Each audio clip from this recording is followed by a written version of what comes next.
बचपन से ही किसी लौकिक संबंधी के यहाँ या किसी शादी आदि के कार्यक्रम में हम नहीं जाते थे, परंतु छुट्टियों में सीधे मधुबन जाने की तैयारी रहती थी। रेलवे में विद्यार्थियों को टिकट पर छूट मिलती थी तो स्कूल से लिखवा कर ले आते थे। सिर्फ 10-12 रुपए लगते थे आबू तक। एक बार मधुबन के प्रांगण में बाबा ने मुझे बुलाया। कहा, बच्ची आज दोपहर को 12 बजे भोजन पर आना।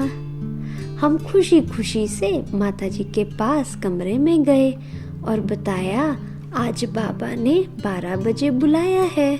नई फ्रॉक पहनी। उस समय मुझे घड़ी से समय भी ठीक से देखना नहीं आता था, इसलिए बार बार सबसे पूछती थी, 12 बज गए हैं क्या?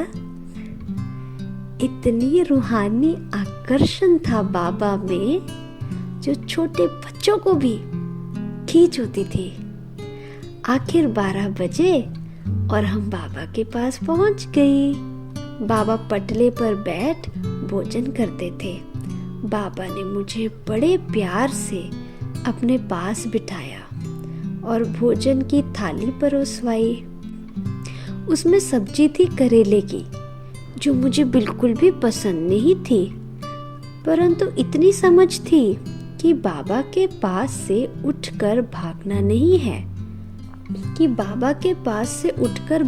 नहीं है, या नखरा नहीं करना है। प्यारे बाबा ने बड़े प्यार से कहा कि बच्ची को बाबा अपने हाथ से गिट्टी खिलाएगा, और बाबा ने मुझे करेले के साथ रोटी खिलाई। सच, मुझे वह दिन याद है। वह करेले की कड़वाहट भगवान के हाथ से मिठास में बदल गई, और उस दिन से करेले की सब्जी मेरी मनपसंद सब्जी हो गई।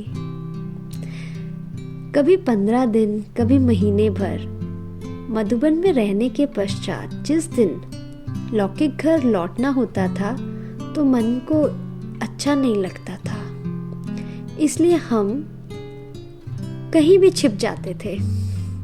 माता पिता हमें ढूंढकर बाबा के पास ले जाते थे, क्योंकि हम रोते थे और जिद करते थे कि हमको घर वापस नहीं जाना है, यहाँ ही बाबा के पास रहना है। बाबा बहुत प्यार से दुलार देते हुए समझाते थे, बच्चे तुम्हें बड़े होकर बाबा की सेवा करनी है। हम कहते थे, जी बाबा। बाबा कहते थे, बच्चे पढ़ेंगे लिखेंगे तो बड़ों बड़ों को ज्ञान सुनाएंगे, इसलिए सेवा करने के लिए तुम्हें अभी पढ़ना है। बाबा तुम्हें पढ़ने के लिए हॉस्टल में भेज रहा है। छुट्टियां होंगी तो यहाँ अपने घर बाबा के पास तुरंत आ जाना। ऐसे प्यार प्यार से समझाकर बाबा हमें भेजते थे, परंतु बाबा का वह रूहानी प्यार दिल को इतना स्पर्श करता था कि दिल्ली तक भी हमारी आंखों से आंसू नहीं सूखते थे। दिल से आज भी निकलता है, जितना तुमने प्यार किया इतना प्यार करेगा कौन, जितना तुमने दुलार दिया इतना दुलार देगा कौन।